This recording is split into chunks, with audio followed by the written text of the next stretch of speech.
Rama Rama, Hare Hare, Hare Krishna,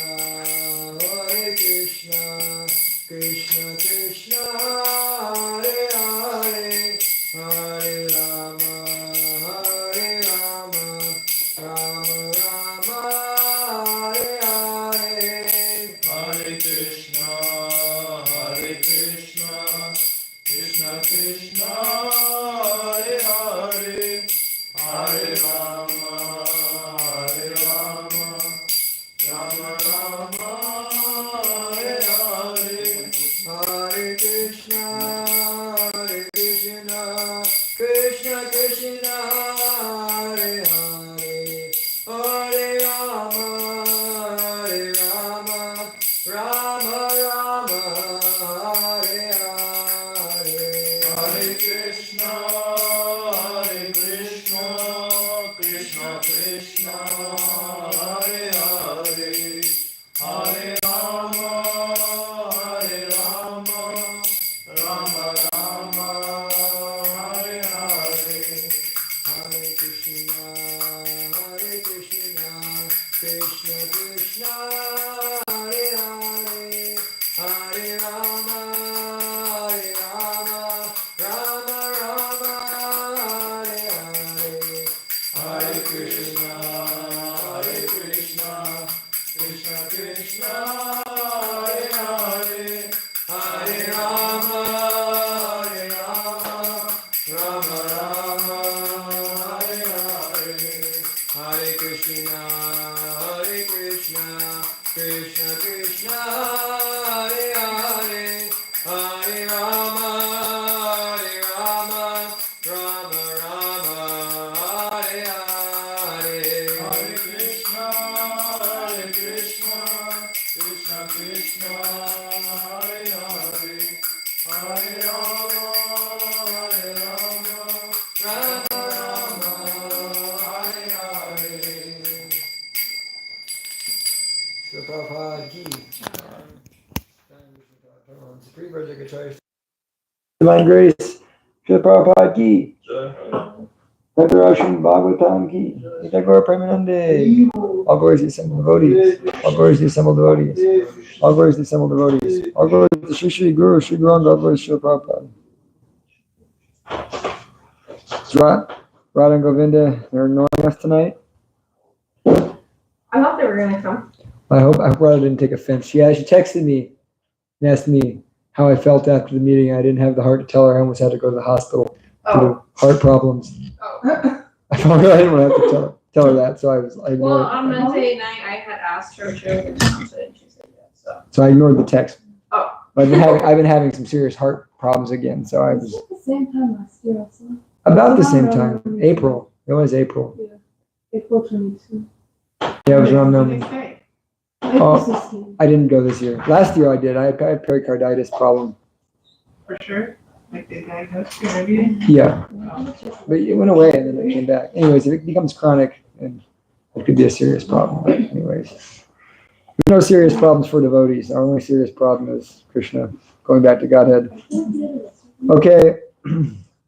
Om Ajnanatamarandasya Gyananjana Shalakaya Chakshurmilitam Yena Tasmai Sri Gurue Namah Sri Chaitanya Manobhistam Stapitam Yena Bhutale Swayam Rupa Kadamayam Dadati Swavadantikam Vandeyam Shri Guru Shri Uttaparakamalam Shri Gurun Vaishnavamscha Shri Rupam Sagadutam Saganaraganatam Vitam Tam Sajivam Sadvaitam Savadutam Parijana Sahitam Krishna Chaitanya Devam Shri Radha Krishna Padan Sahagana Lalita Shri Vishakanvitamscha Hey Krishna Karuna Sindhu Dina Bandhu Jagatpate Gopesha Gopika Kanta Radha Kanta Namostute Tapta Kanchana Gourangi Radhe Vrindavanishwari Vishwabhanu Sute Devi Pranamami Hari Priye Namaste Girirajaya Shri Govardhana Namane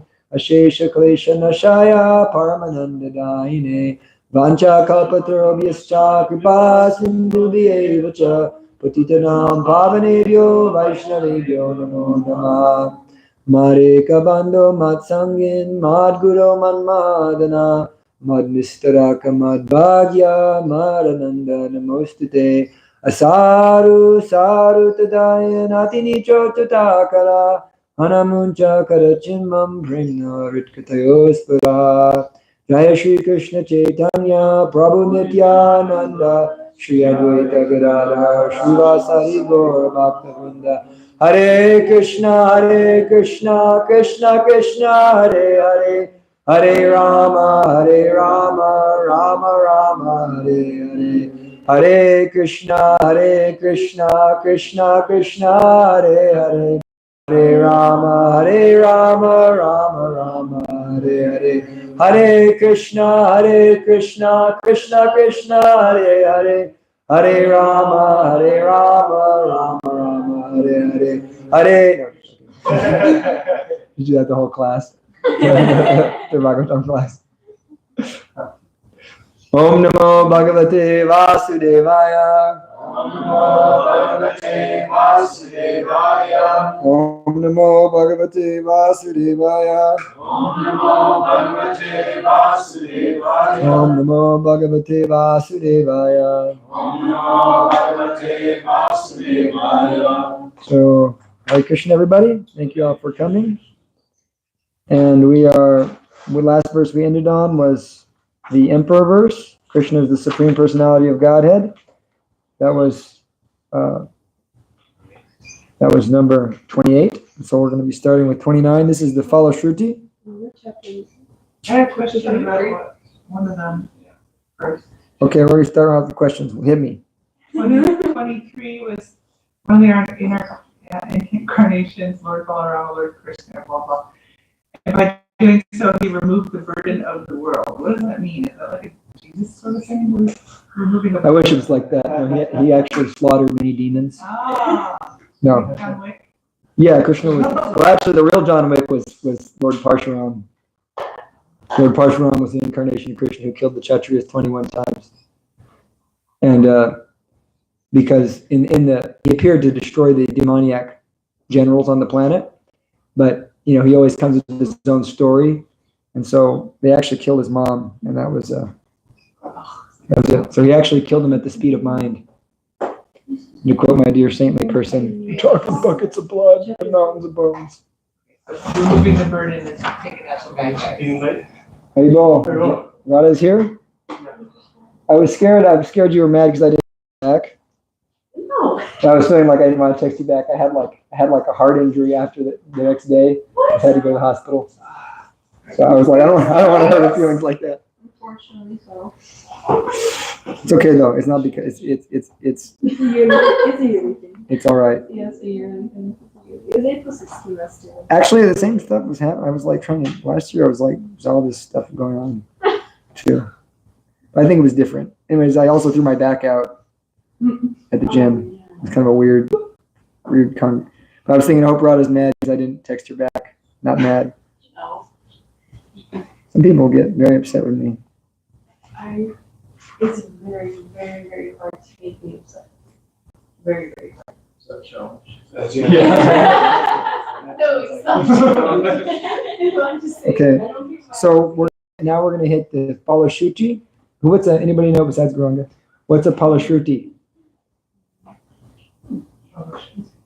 Oh yeah, it's like the benediction. Yeah, that's right. So the Phala Shruti means, what do you get from hearing this? Because the Bhagavatam, by reading the Bhagavatam in the proper mood, Krishna blesses you. That's the secret. And that's why you'll find devotees who read the Bhagavatam regularly. They're able to do things. And they're able to do things they can't. Today I just finished the seventh canto again. It was a very happy day. Now we're in the eighth canto. My personal reading is going to be all about eighth canto. Is very trippy canto, all about the higher planets and all the demigods and so forth. So someone can go ahead and read 29. I'll just do the Sanskrit, and then someone can read the English. Janma guyam bhagavato yaitat prayato nara sayam pratar grinam bhaktya dukkha grama vimuchyate. Whoever carefully recites the mysterious appearances of the Lord with devotion in the morning and in the evening gets relief from all miseries of life. So how do we do that every morning? We do class. Is that what you said? That's one of the ways, yeah. Class, that's good, yeah.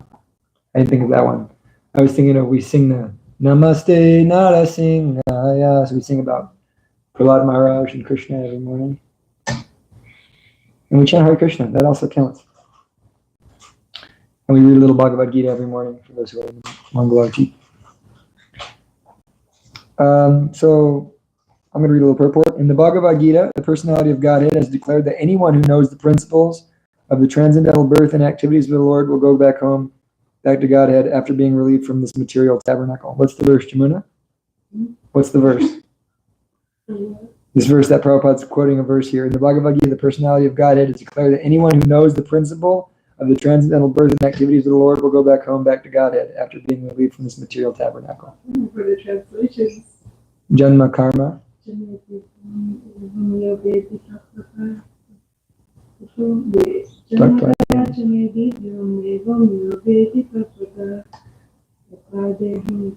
Tvaktva deham punarjanma. Good. Prabhupada was upset about that. They brought the Gurukul kids to Prabhupada and they said, look how many verses they know in Bhagavad Gita. And Prabhupada said, what is translation? Prabhupada said, this is useless. You know, I feel that in the morning when I'm reading the verse in the morning. I read the Sanskrit better than the English.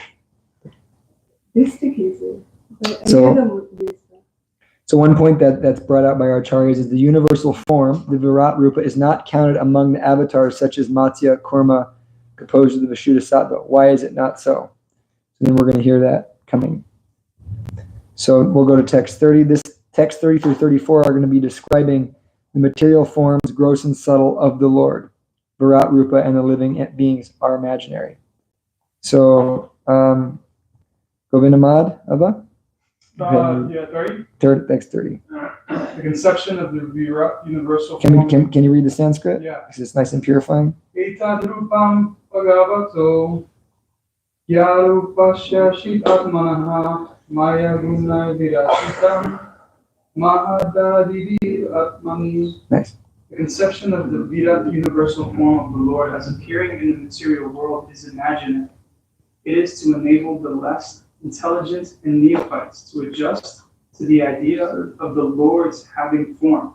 But factually, the Lord has no material form. Nice. So the point here is that we hear a lot about, there's the Virat Rupa in the Bhagavatam. You can write this down if you're really interested in knowing this stuff. There's a Virat Rupa spoken about in the Bhagavatam. We call that the universal form. Then there's the Vishva Rupa mentioned in the Bhagavad Gita. They're actually, in a sense, two different things. The Virat Rupa is a blueprint. It's like an idea. An idea is not necessarily fake. Like if I'm thinking of a cactus, the thought of a cactus is real. It exists in the creation. It just exists in my head. It exists in my mind. It doesn't exist in this, what we see as this gross material world. But it does exist. So in the same way, or the universal form spoken about in the second canto, and we'll hear about it second, third canto, is a blueprint that Brahma was given. And it's a way that a neophyte devotee or a beginner in Krishna consciousness can meditate upon the Lord in nature and in creation. But it's not that there's a literal shape, like we hear that, right? The hairs are the trees are his hairs, and the bones are his mountains, and the moon and sun are his eyes, and so many things we hear like that. It's not that they're literally those things, and that the Kshatriyas are his arms, and the Brahmacharis are his heart, and the Sudras are his legs, and the Brahmanas are his head. No, it's not that literally like that. Brahma's on the top of the head, and then the demigods all around, the Ashwini Kumars in the four directions, and the sun god, and Varuna Dev on the tongue, Mritu Dev in the behind, the Prajapatis in the front. And, Anyhow, it's not that that's the case exactly. That's a way of understanding, meditating on the Lord and becoming purified. So that when one can see the Lord in nature, and then there's a further realization that comes from that is to realize how all these elements are coming from the Lord. How metal is coming from the Lord, how earth is coming from the Lord, how air is coming from the Lord. And in that way, developing a higher state of consciousness, which is a blessed place to be. Like we hear of, I've been doing kind of a deep study on Franciscan spirituality the last 2 days. And our dearly beloved Saint Francis of Assisi, he was very much absorbed in that kind of like seeing the Lord in nature. This is also in our philosophy, but it's a lower level. The higher level is to see the Lord in nature by things reminding us of the personality of Godhead. Then we're personalizing, and we're understanding the proper place that there's the Lord's energies, and then there's the Lord. And that, in a sense, there's no difference between the Lord and his energies. Krishna is beyond both the cause and the effect. And so therefore, the Lord's energies are Krishna, but they're not the personality of Krishna. So, is that clear? What was the other one called? Vara and what? Vishva. Vishvarupa. And so that's in the Bhagavad Gita. That's a special form that no one had ever seen before, given to Arjuna. And Prabhupada also claims that's imaginary, it's not eternal, but it's not what we're speaking about here exactly. This is the imaginary. Oh, my phone. It's imaginary.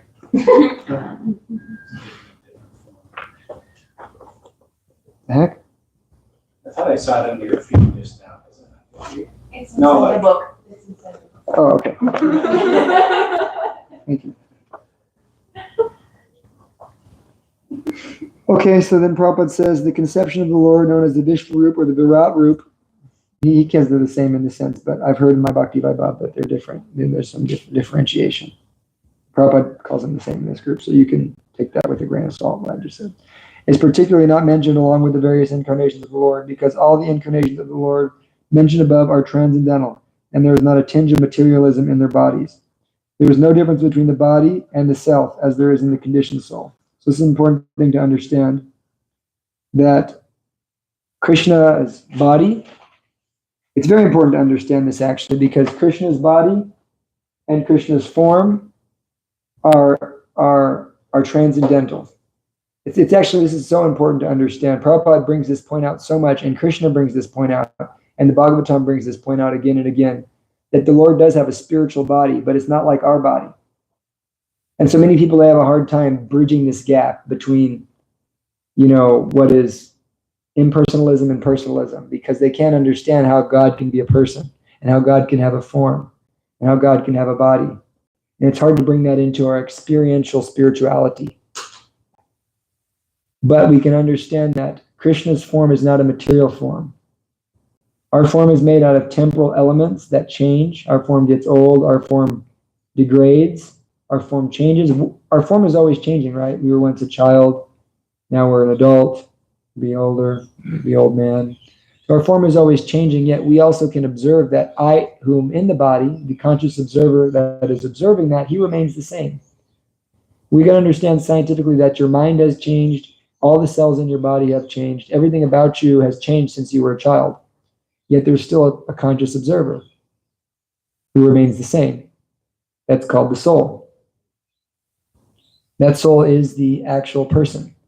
And so one can understand that at the time of death, will transform to a new body, Krishna. Dehinosmin yata dehe komaram yoparam jaratata dehantara praptir diras tattva namuyati. That, as a living entity continually passes from boyhood to youth to old age, similarly, O son of Kunti, we pass into another body at the time of death. A sober person is not bewildered by such change. For someone who's realized this verse, he no longer laments at the loss of the body. or he's no longer so disturbed by old age, and he's not trying to dye his hair and so many things, right? Because he understands this is the nature of the material body. It's not me. So Krishna's body is not like that. Krishna's body is Sat Chit and Ananda. It's eternal, it's full of knowledge, it's full of bliss. So the spiritual body is different. It's absolute. Krishna's hand, Krishna's eye, Krishna's hair, Krishna's clothes, everything about Krishna's spiritual body is the same spiritual substance as Krishna, as the soul. So Krishna can see with his hands. Krishna can hear with his eyes. Krishna can taste with his skin. Krishna can feel everything with his mind. It's all one in Krishna's body. And Krishna's energies, his spiritual transcendental energies, his expansions, Lord Balaram, everybody expanding their own, they're the same. And when Krishna invests that spiritual potency in a deity, that deity can also taste that food or that offering with the eyes. So in that way, Krishna's body is not like our body.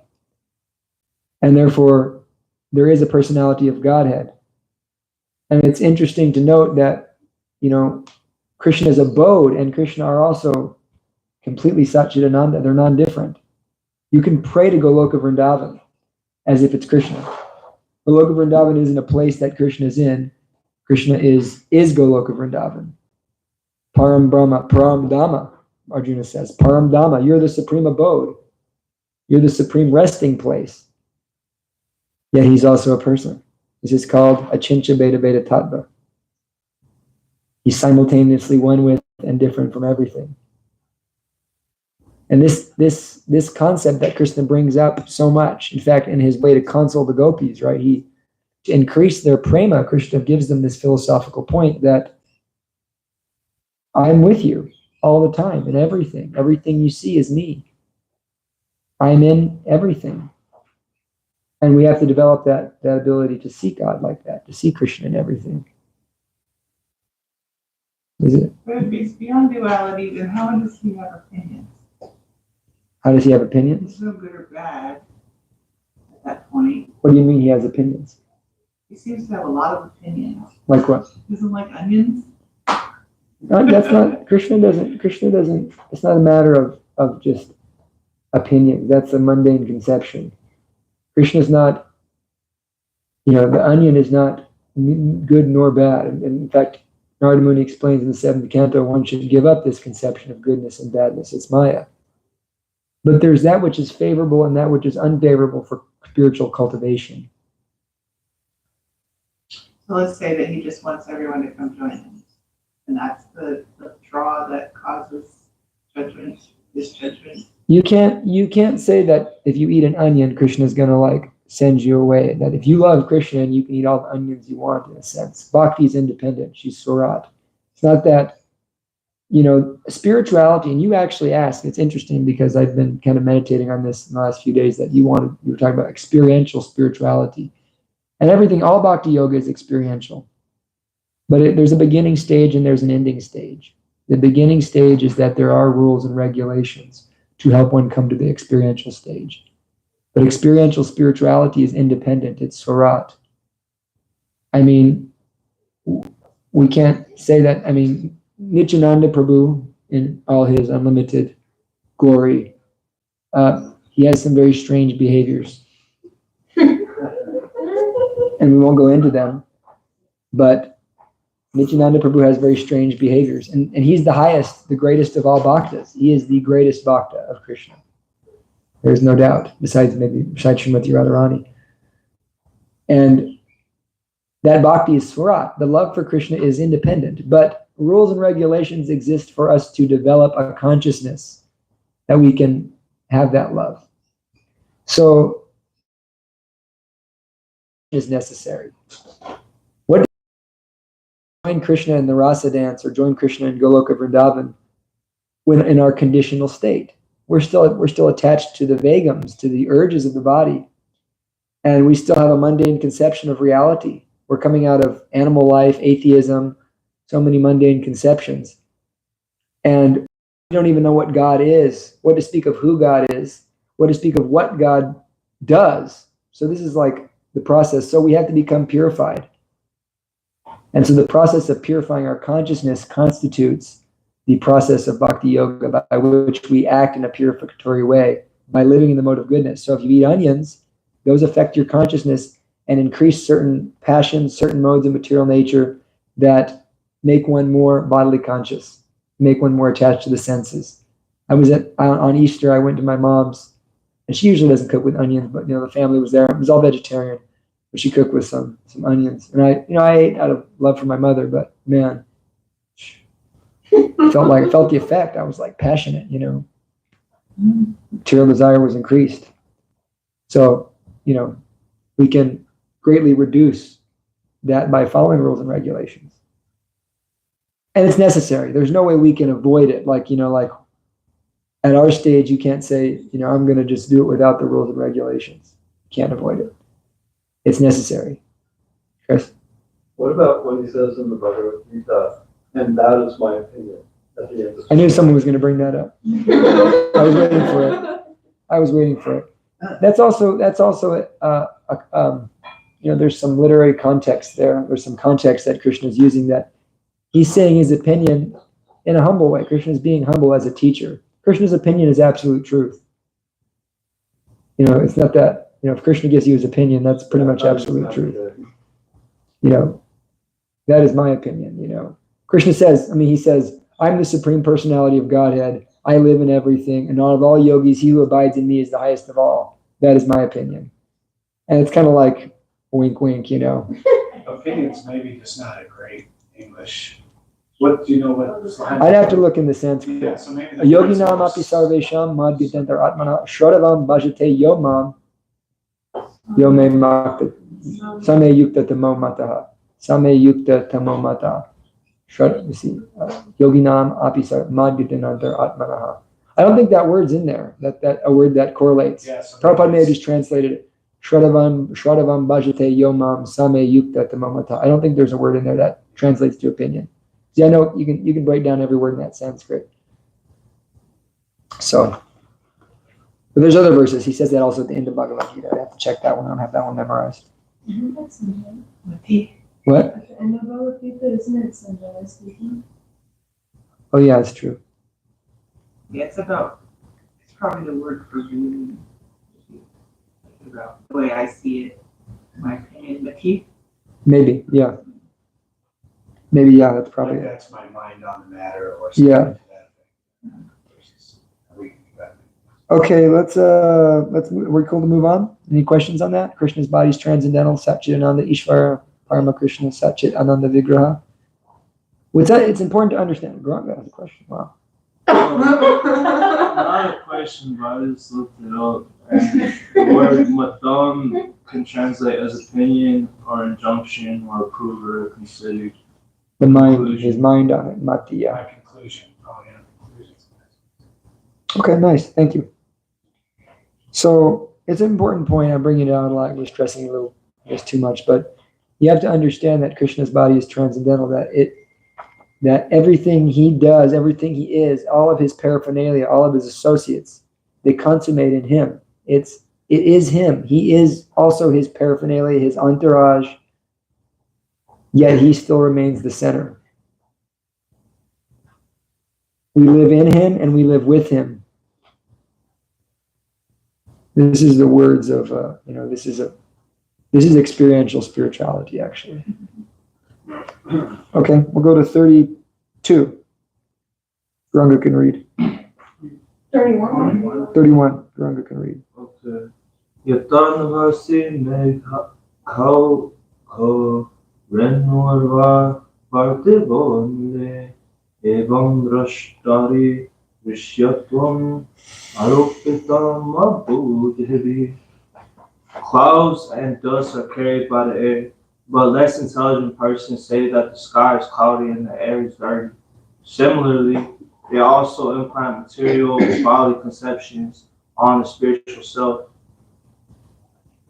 So yeah, this is explaining how we tend to, because of our clouded vision, we see ourselves, our bodies as the self. The self is always pure, which is it's opposite to like Christian spirituality, where the self, the original sin, and we're saying, no, the self is always pure. We're always pure, eternally pure.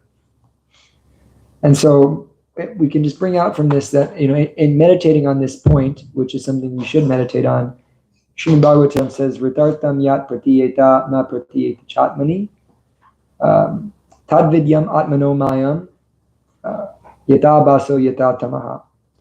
So sometimes we can feel I'm in Maya.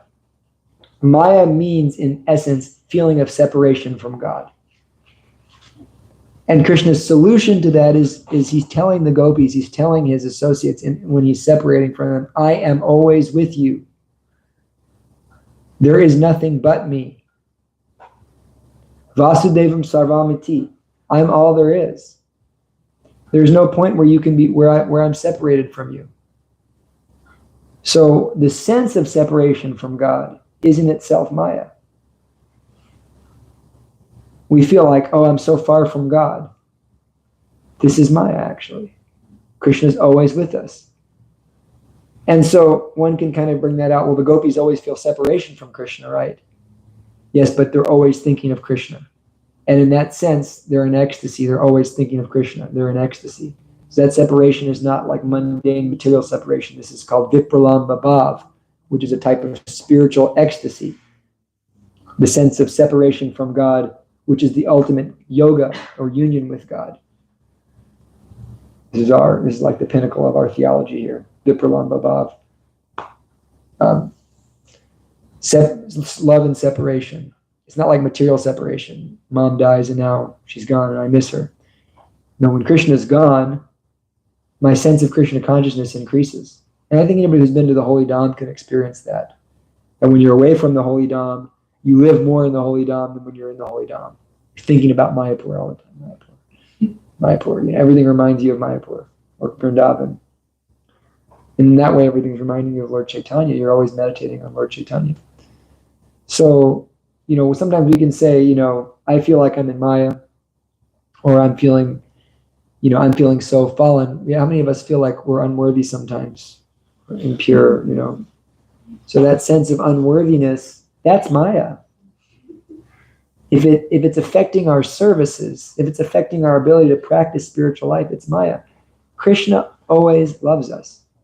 It's very hard to get this through our heads. It's very hard. Our Guru Maharaj, he's very, very clear on this, in his self. He's got this in himself. Even I was speaking to his son once. He said, my dad didn't always speak like that. At one point, something switched. And my dad became very, very he had this deep understanding in himself that Krishna loves you. You couldn't do anything that would make Krishna not love you. You couldn't do anything. So everything that isn't that loving relationship with Krishna is that which is not, which is the English word-for-word translation of the word Maya, that which is not. Shiva means auspicious in Sanskrit. That word means auspicious. Like one of Lakshmi's names is Shivakari. Means auspicious one.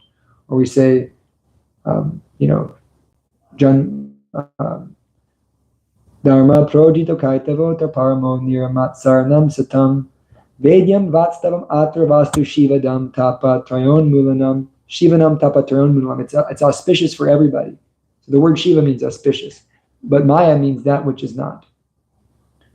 So everything that is seeing ourselves in separation from Krishna is that which is not. Therefore, this verse I quoted, Ratertam yat pratiyeta na pratiyeta chatmani. Lord Brahma is speaking the Bhagavatam in 4 essential verses to Narada Muni. Krishna is speaking the Bhagavatam in 4 essential verses to Lord Brahma. And he says that anything you see of value in this world, if it is separate from Krishna, it has no reality. There's no reality in it. So seeing things as separate from Krishna, that is Maya. To see this is Maya and this is not, we have to see everything as actually. And so we can see that when one becomes engaged in activities that have nothing to do with their transcendental service to Krishna, when you go outside these walls, that's all illusion. Not that the energy itself is illusion, that we're seeing the people and the matter but the conceptions in which people live, they're in total illusion because they're not acting in their transcendental identity as servants of Krishna. When one steps into the space of I am Krishna's eternal servant, and one lives in that space, one enters into reality. And so when one becomes a devotee, they're out of Maya. But Maya still attacks. Maya still attacks us. Tries to tempt us to go out and do our own plan. We want to be, but we're not independent. Krishna is independent. Krishna is the independent personality of Godhead. Therefore, real transcendental devotional service means I exist for service to Krishna. Bas. And when one lives in that state for real, then they're actually transcendental. And Prabhupada breaks it down very simply. I was hearing Prabhupada speak this morning that, we can think, it's as simply as changing it that I'm doing this for Krishna. You go out and work in the field, I'm doing this for Krishna. If you think like that, you're Krishna conscious. If you think I'm doing this for me, I'm not Krishna conscious. Simple as that. Simple as that. So we can change that consciousness. Well, we can't trick Krishna and think I'm doing this for Krishna. I'm going to be a rock star for Krishna.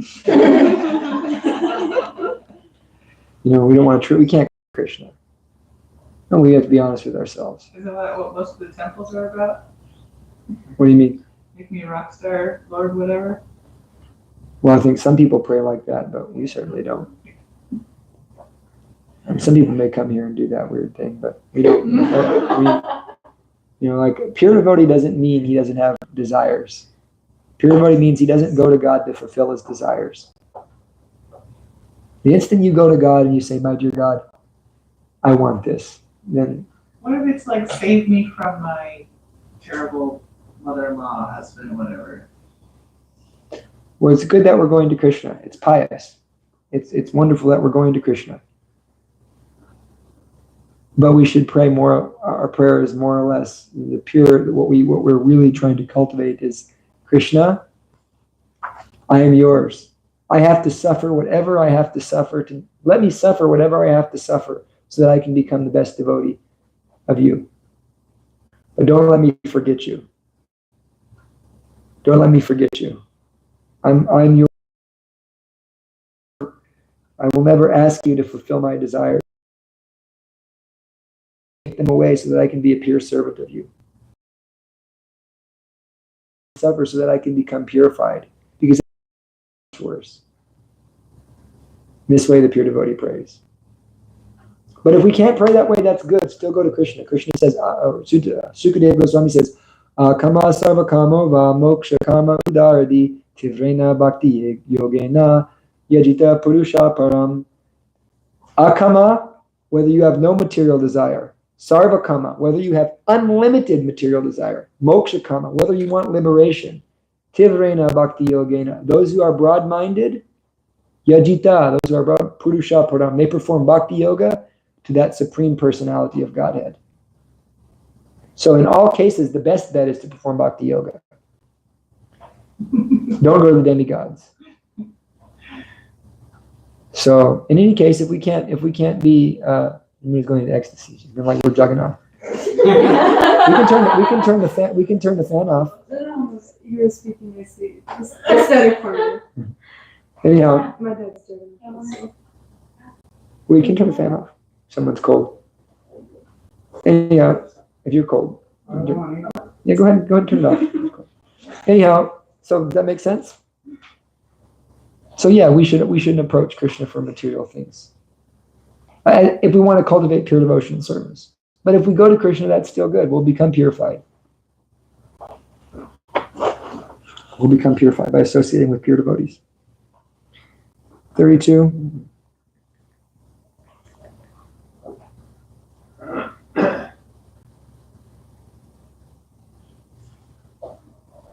No one be too eager now. Ata param yad avyaktam avyaguna brimitam adrista shruta vastuvat sajivo yat punar bhava.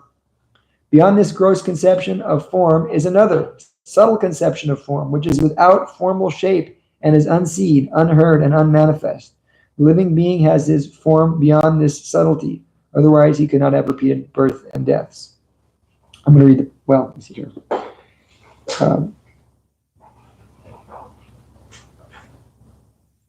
This is similar to the jiva's subtle body, which acts as an instrument for his rebirth. So we're speaking about subtle body and gross body. I spoke about this pretty extensively in my Bhagavatam class on Tuesday. Many people confuse subtle body experiences for spiritual experiences. I can astral project. That's nothing to do with spirituality. That's all subtle body. Or they take some mushrooms and they have all kinds of cool experiences and they think, oh, this is spiritual. It's not spiritual, it's subtle. So what is the gross body? The gross body consists of earth, water, fire, air, ether. And the subtle body consists of mind, intelligence, and false ego, consciousness. So we have a subtle body, and that subtle body is really, that's the body we live in. We live in our subtle body. And the gross body is a manifestation of the subtle body. And when this body dies, when the gross body dies, the subtle body goes to its next body. And that's what carries us. So we have to dissolve the subtle body. And so where is the Maya located? The Maya is located in the mind. Well, the mind is conception of I am this, I am that. And that's, coming from the false ego. Polluted intelligence means I can't understand who I am. Real intelligence means I can understand what is matter and what is spirit. That's what real intelligence is. Therefore, we have to sharpen our intelligence. How do we sharpen our intelligence? By hearing and chanting. If you hear and chant nicely, you can have sharp intelligence. That's how you can stay away from sense gratification. That's how you can understand what is Maya, what is not Maya. We have to have a sharp intelligence. That's basically what we get that from is from good sadhana. We clarify and purify our intelligence. The subtle body is Maya. Subtle body is temporary. Yeah, it's not real either. We're not our minds. So many times we want to identify with the mind, but we're not our minds. It's probably. Hare Krishna. When we break out of this material existence, the subtle body obviously doesn't go with us, the material body doesn't go with us. But there's a corollary to the intelligence or mind in a spirit body, right? So, yeah. So there's the material mind, but then there's also a spiritual mind and intelligence. Yeah. Okay. And are we operating with those at all in this material world? The spiritual intelligence? If we're Krishna conscious, Okay. acting from the platform of the soul, yes. Actually, the Prabhupada, spiritual intelligence means super soul, really. Tesham satatam yuktanam bhajatam priti purvakam vedami buddhi yogam tam. Krishna says, I give you buddhi yoga, which means literally spiritual intelligence, yogic intelligence. Buddhi yoga. And that mind, material mind, moves with us through different bodily forms in this world too. Yeah. So it carries the subtle body and the mind goes with us from. Yeah, that's what carries us. In the mind we've cultivated in this life basically takes us to our next body. That's the real. What's the word for spiritual intelligence? Buddhi yoga. Oh, that is the word. Yeah. I'm stuck on my joke. Buddhi. Okay. Buddhi means Buddhi. B-U-D-H-I. Yeah, Buddha. Yeah. I'm sixth grader like Buddhi means like Buddha. Like Buddha means perfectly enlightened one. So Buddhi means that spiritual intelligence. And do we have a spiritual body? Yes, we do have a spiritual body, but that comes later. That's called our Swarup. That comes later, much later. Okay, we'll go to the next verse. Realizing Brahman. Is that 33? Yeah. Yatra me sad asarupe pratishide swasambhida avidyayatmani krite ikita brahmadarshanam. Whenever a person experiences by self-realization that both the gross and subtle bodies have nothing to do with pure self, at that time he sees himself as well as the Lord. This is a famous verse, actually. Gurudev gives class on this verse sometimes. This is very agreeable given Krishna. When a person experiences by self-realization that the gross and subtle bodies have nothing to do with the pure self. They're not the pure self. We're not the gross body, we're not the subtle body. And therefore, at that time, he sees himself as well as the Lord. Prabhupada says, the difference between self-realization and material illusion is to know that the temporary, illusory impositions of material energy in the shape of the gross and subtle bodies are superficial coverings of the self. The coverings take place due to ignorance. Such coverings are never effective in the person of the personality of Godhead. So Krishna is never affected by subtle and gross coverings. So therefore we have to dissolve our subtle body also, which Lord Kapila explains that we do that by practicing bhakti. We can dissolve the subtle and gross body. They dissolve simultaneously by practice of bhakti yoga. And it's the only process that does that. Otherwise, we always maintain a false conception of the self. Because even if we realize we're not this body, we still don't know who we are. That's the issue. So they just think I'm consciousness. And that doesn't constitute who you are either, actually. Because what is consciousness? So consciousness is awareness. So I'm awareness. So where's awareness coming from? Awareness is the basis of everything.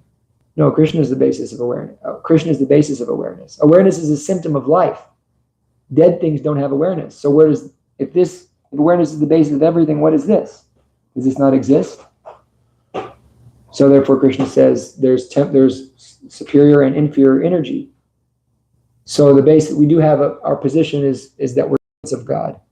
And then going deeper into that, we have a sarup in the spiritual world, relationship with God eternally in a spiritual body. Just like Krishna has this spiritual body, we also have a spiritual body in which we relate to Krishna within rasa, within one of the rasas. Omar Prabhu. Can we ever claim that we actually know ourselves if we don't know what our spiritual body is?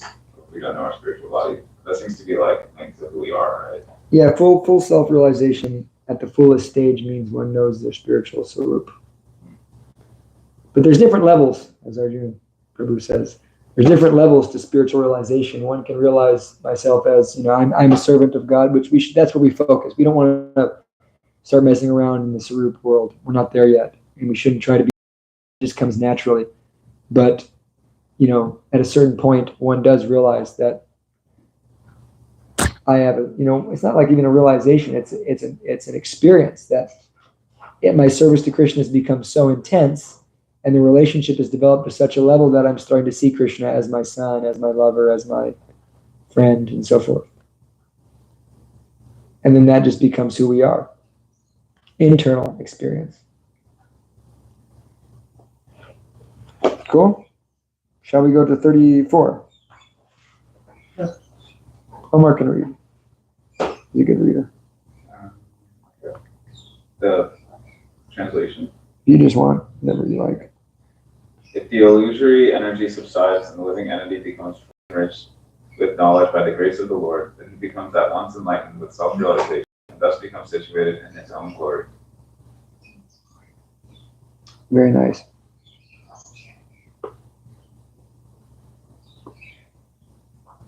Mahimni Swe Mahiyate, his own glorious position.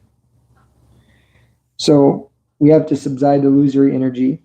And by subsiding that illusory energy, he becomes enlightened with self-realization, meaning he understands his relationship with God. And being situated in his own glory means he's participating in Krishna consciousness. He's participating in the divine activities of God. You see, what we want to participate. We want to be participators in Krishna. So how do we participate? This is very interesting. We can take a little zoom in here. That this concept of I'm participating in divine Leela, we don't participate in anything in the material world. We're participating in creation in the illusory sense. So we have our own ideas and we have our own conceptions and we're in darkness. Therefore, we make plans and we do so many things and we have so many experiences. Mundane participation. Divine participation means now I'm taking part in Krishna's will, Krishna's plan.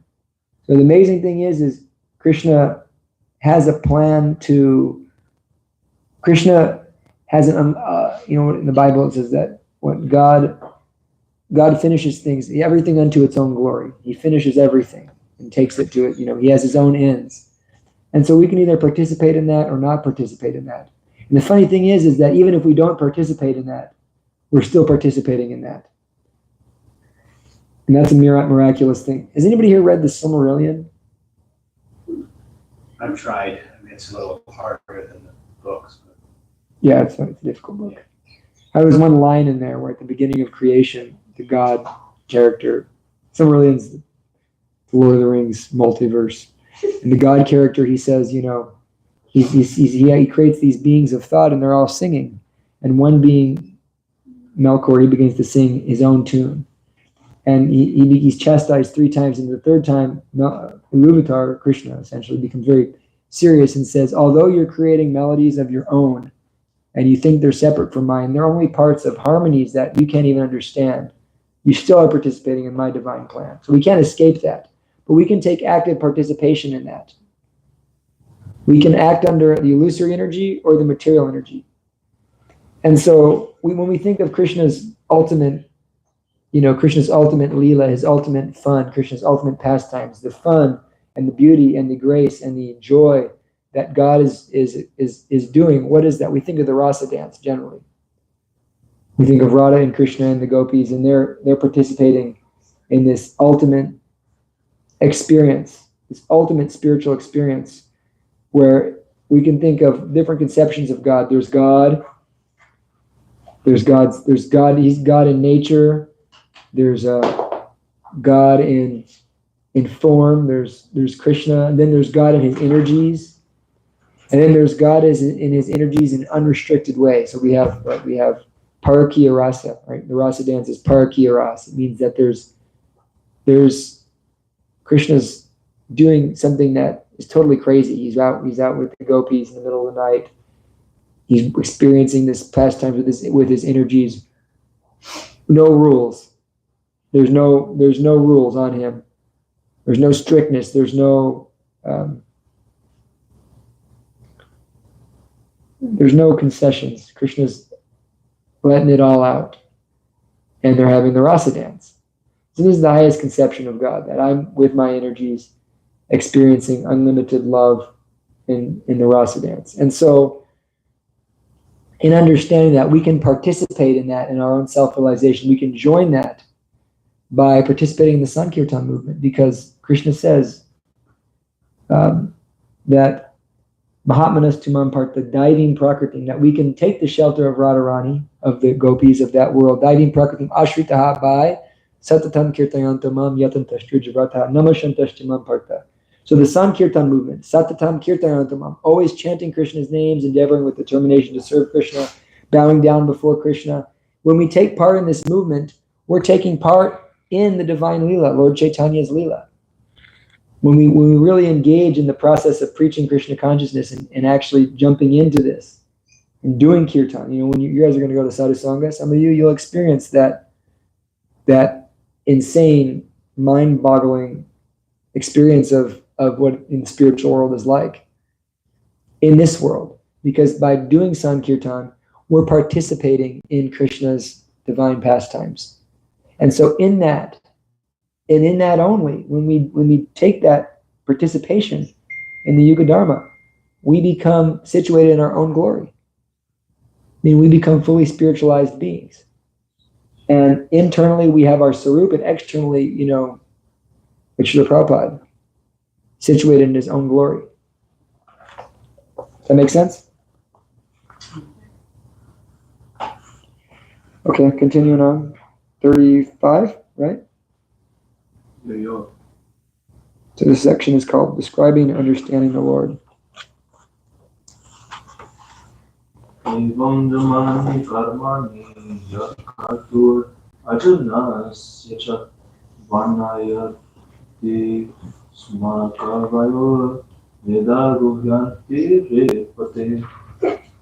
Thus, learned men describe the births and activities of the unborn and inactive, which is undiscoverable even in the Vedic literatures.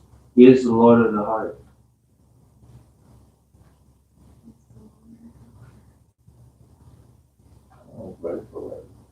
Kritpati, the Lord of the heart. Kritpati, the husband of the heart. So Krishna is unborn and inactive, yet he has activities. This is one of the amazing things we're seeing. And this is saying, thus learned men describe the births and acts. So what let's bring it here. How does this connect? So we're hearing about the material realm. We're hearing about how unintelligent people, they impose material conceptions on spirit, or they think Krishna is material, and they think we're material, and they think we're the subtle body. And a person who experiences self-realization, he has nothing to do with the gross and subtle bodies. He's situated in his own glory. And so such a person, when that illusory energy is moved, is saying, therefore, rejecting the two material forms, the subtle and gross body, such a person acts in the spiritual body. Unless you hear this, evam jamati karmani. And yeah. Prabhupada says, both the Lord and the living entities are all essentially spiritual. Therefore, both of them are eternal, and neither of them has birth or death. The difference is that the so-called births and disappearances of the Lord, that should be fine. Another bowl like this one. That should be fine, probably. We can make more if you want. We can offer it in here, too. We can put it in here. I put some over there. Oh, okay, cool. Offer it then. Have a cup.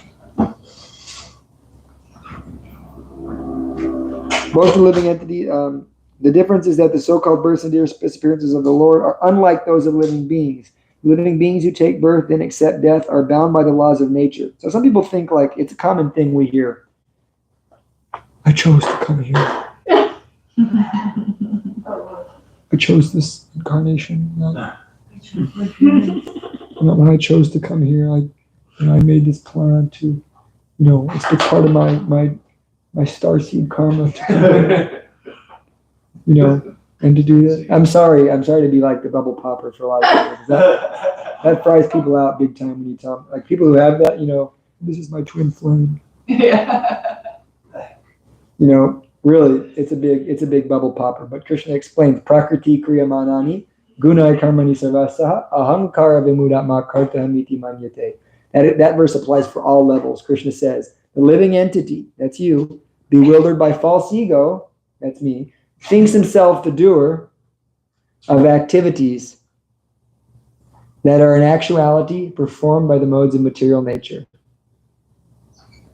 So we think that I'm the doer. We think that I'm choosing my body.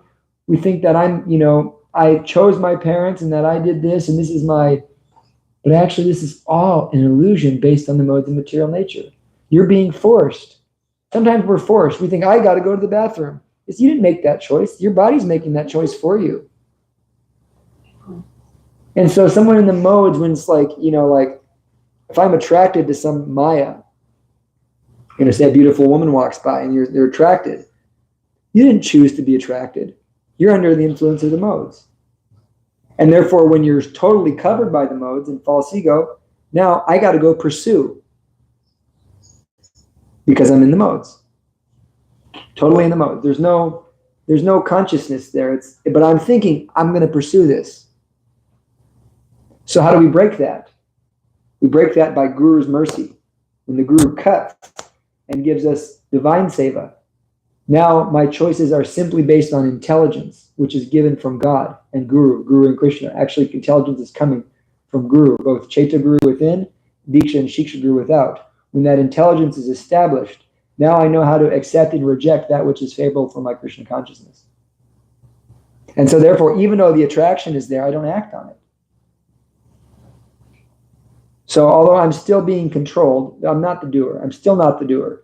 But now I'm being controlled by Krishna, not Maya. But in a way, it's good to say that I brought myself here because now I can take responsibility. We brought ourselves here by our desire, but not by our action. We did bring ourselves here by our desire. Krishna is fulfilling our desire, but we're still not the doer. You can't. How do you move your arm? Can you actually figure that out? We can say the brain and so many things, but the conscious being within, which any intelligent person can understand is there, when he leaves, the arm won't move anymore. It won't move anymore. And so we're moving this body, but we're not the doer. Upadrasta numantascha bharta bhokta maheshvara paramat meti chapyukto dehismin purusha paraha. Upadrasta numantascha. Krishna is saying, I am the overseer, upadrasta numantascha, and the permitter. Bhokta, I am the enjoyer. Bharta, I am the master. Maheshvara, I am the supreme controller. And I am in the body as the super soul. Paramat meti chapyukto dehismin purusha paraha. I'm in the body with you, the soul. They're in this body, dehi smin purusha paraha. There's a purusha, para purusha. There's another person in this body, a para purusha. You're the purusha, you're the person, right? But then there's para purusha. There's a supreme person in your body. And that supreme person is the actual doer. And so people think, yes, I'm the doer. I chose my incarnation. No, actually, Krishna, our karma, and the force of karma and Krishna, that's what's creating all this. That's what's pushing us. That makes sense? Omar? It's kind of tangential, but I was wondering if you could explain how like the parma was the size of the thumb. Like how does it have a size? Like, it seems like a physical. That's, I don't know. I think there's some things the Vedas say it's the size of your heart. The idea is that the Paramatma is in your heart. No one who sees the Paramatma sees, that. I mean, he fits in there, so it's about the size of the thumb, right? He fits in the heart. I think that's the idea. Some of these things are, like the soul's 10,000th the tip of a hair. Is it really? It's actually much smaller. But we're giving it. They're giving conceptions based on time, place, and circumstance. Cool. That's my best answer for that. So was Parma Purusha the super soul? Parapurusha, yeah. But the real word we use for super soul is Paramatma. That's the proper. But Parapurusha is also a word for super soul. Or God, actually. That's a word for God. Okay, so now we're on the next verse. Did I explain that one nicely? Is that all right? Kind of tangent off there. 36. I'll read it. Seva idam vishvamamo galila. I love this verse. Srijat yavat yadina sajatesmin bhuteshu chantarita atmatantra sadvargikam jigarati sadgunesha. Just love that Sanskrit meter. The Lord, whose activities are always spotless, is the master of the six senses and is fully omnipotent with six opulences. He creates the manifested universe, maintains them, annihilates them without being the least affected. He is within every being and is always independent. So we're just hearing, once again, this is repeated and repeated and repeated. Krishna is independent. He's not affected by nature. And then in the Bhagavad Gita, it says, one who understands Krishna's independence, he's not affected by nature either. One who understands, hey, Krishna's independent and I'm with him, that means, and he's not affected by this nature, that means I'm also not affected by this nature. But instead of identifying as part and parcel of Krishna, we identify as part and parcel of this earth, water, fire, air, ether, mind, intelligence, false ego. Make sense? This is nice. So there's words used here. Amoga Lila. Krishna has spotless pastimes. Krishna he creates, maintains, and destroys, but remains unaffected. He is situated within everyone. He is Atma Tantra. He's independent. He has six opulences, Sad, Vargikam. And he is the master of the six senses, Sad Guneshaha. Krishna is the master of the senses. That's why we say that, we don't want people to think that they're, I choose my incarnation and so much. No, Krishna you're under the control of nature. We think ourselves independent, but we're not independent. We're being controlled. That's the illusion. And so the more you're in ignorance, the less choice you have. That's one of the things, that you're more free. You have more independence and goodness. That's the rules and regulations. You can't eat, you don't eat meat, you don't smoke or drink, or you don't have illicit sex. And all these things. They think that that's some type of constraint. They don't realize that Krishna says these are the regulative principles of freedom. Actually, I'm free. I don't have to smoke. I'm free of that. I can do it if I wanted to. No one's forcing me to not. I have the independence to want. But because I'm not forced by the modes to engage in such an activity, therefore I'm free. And so the more we're in goodness, the more free we are. Therefore, we need to cultivate mode of goodness. How do we cultivate mode of goodness? Rise early, take sattvic foods, hear, chant, do all the nice things in mode of goodness. And then our life is better. We have better relationships in the mode of goodness. Better relationships means we can focus on Krishna. Bad relationships means I can't focus on Krishna, I can only focus on my bad relationship. So how do we get in the mode of goodness? We have to live the life prescribed. Then it works. Now, so these rules and regulations, it's not that God is judging you based on your ability to follow a set of rules and regulations. God is not he doesn't have, he's not that type of guy. He doesn't have a big, stick in his butt, for lack of a better word. God is not like that. God is full of love and play and jokes and sweetness. He's not an autocrat. But rules and regulations exist for our benefit. Just like, we have the rule, look both ways before you cross First Avenue. That's, you know what? I'm Swarat. I'm independent. I don't need to follow your damn rule. And so walk across First Avenue without looking. People do it all the time. Actually, that's why Tucson has the highest pedestrian death rate. Really? I see. It's weird. People in Tucson, they don't really follow road rules, and when it comes to walking across the road. Natural selection. It's true. So when Krishna comes down and slaughters a bunch of people, he's really just like cleaning your coffee table for you to make your space nicer. He's cleaning it for the devotees. It's not that they're not dying. Anybody Krishna kills is very fortunate. Devotees here, if you had the opportunity to be killed by Krishna right now, would you take it? Yeah. Yeah, we'd all take it. Yeah, we'd all take it. Remember, I was with my dear friend and guru, Govinda Datta Prabhu. He was saying, "Can you imagine getting punched by Krishna?" Oh, ecstatic. You're so he's so absorbed in Krishna consciousness. Wow, Prabhu, ecstatic. He really loves Krishna. So he's a man who has real love for Krishna. So yeah. All right, we'll read the next verse. We're gonna go as long as we can because I'm trying to get to a certain verse. What are we at? 38? No. 7. I'll read it. Nice Sanskrit. Nacha kashchin nupanena datur avaiti jantu kumansi isha uti namani rupani vachobi satan bato natacharya mivagya. The foolish, with a poor fund of knowledge, cannot know the transcendental nature of the forms, names, and activities of the Lord, who is playing like an actor in a drama, nor can they express such things neither in their speculations nor in their words. So the foolish.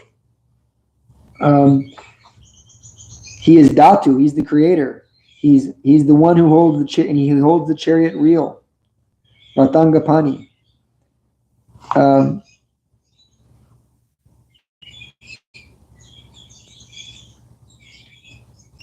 So this is what we're saying is that the Lord is understood only by bhakti.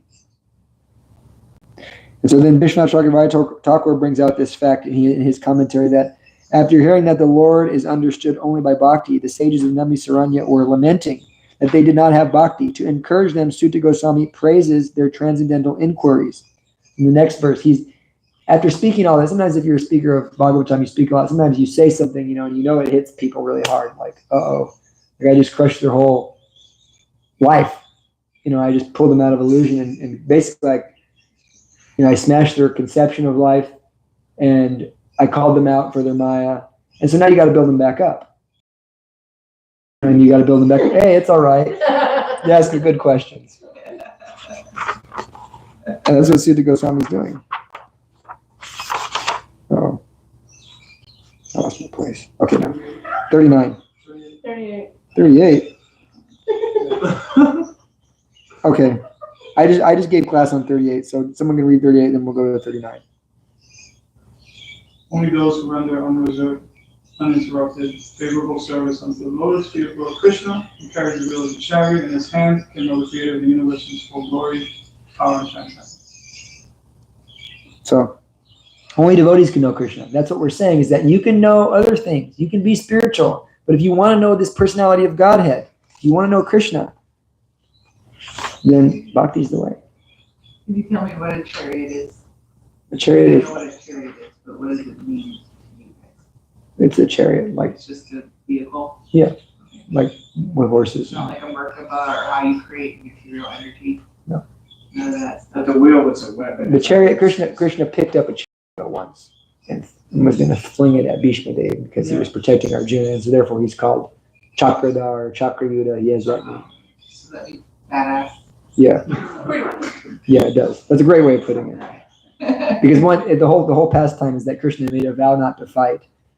But when he was seeing that Arjuna was losing the battle against Bhishma Dev, the greatest warrior who ever lived, Bhishma made a vow that Arjuna will die unless Krishna protects him, and this was the epic battle, because Arjuna and Bhishma were the greatest fighters pretty much of all time.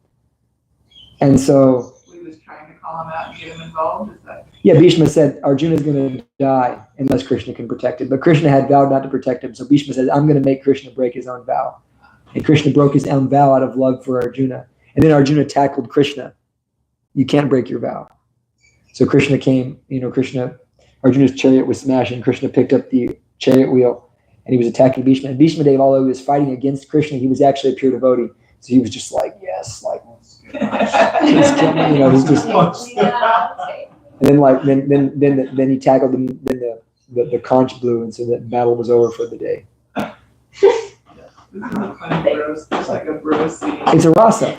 It's actually it's nice that you say that, because Krishna has different rasas. Krishna can sit with Radharani and kiss and offer her a flower and braid her hair, and this is one rasa that the God can have with an individual living entity. Krishna can go and joke with Arjuna, lay on the same bed and laugh and have hearty talks. Krishna can go play with the cowherd boys and tie their sikas to the tails of cows, and go and wrestle with them and sometimes lose. It's described actually, Krishna went to Mathura and he killed Kuvalayapid the elephant, and then he wrestled Mutsika, right? He wrestled the wrestlers, the greatest wrestlers, and everybody was very angry because Krishna's this young boy, and he's wrestling the greatest wrestlers, and then Krishna is wrestling for a few hours, and finally the crowd's getting mad. So then Krishna and Balaram just kill the wrestlers, and then Kamsa's freaking out, right? And so then, added details by Shivaram Maharaj and from other shastras, then the cowherd boys come and wrestle Krishna, and the cowherd boys are beating Krishna. Krishna's getting pinned by the cowherd boys, and Kamsa's becoming furious, like, these guys just killed the greatest wrestlers in the world, these huge men, and now these cowherd men are beating them. He said, all right, kill Vasudeva and Devaki, get these boys out of my town. So then Krishna jumped up and, punched him to death. And then dragged his body. Actually, Krishna proceeded to drag his body throughout the town because no one could believe Kamsa could be killed, because Kamsa had conquered Indra. Kamsa had conquered the entire heavenly planets. Kamsa was such an evil and diabolical Is he king. the one who became the son of the moon? No, that's him. No, Tough guy. There's many. the son of the moon. This is like worse than Lord of the Rings. It's a Silmarillion. It's a real Silmarillion. No, but Krishna was dragging Kamsa. There's a story behind Kamsa. He actually wasn't the son of Ugrasen.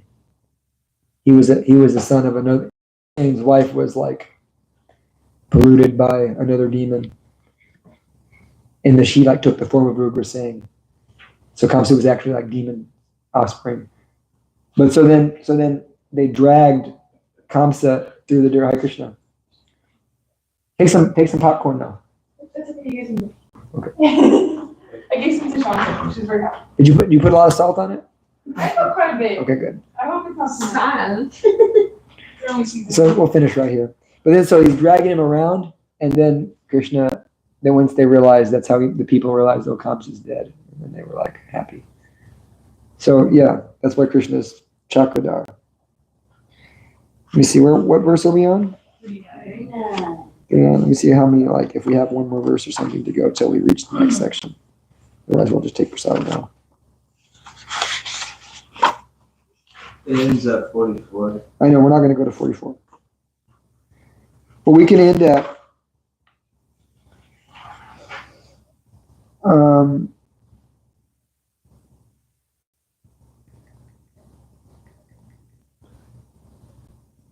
well, yeah, let's end here at 39. We did 39? No.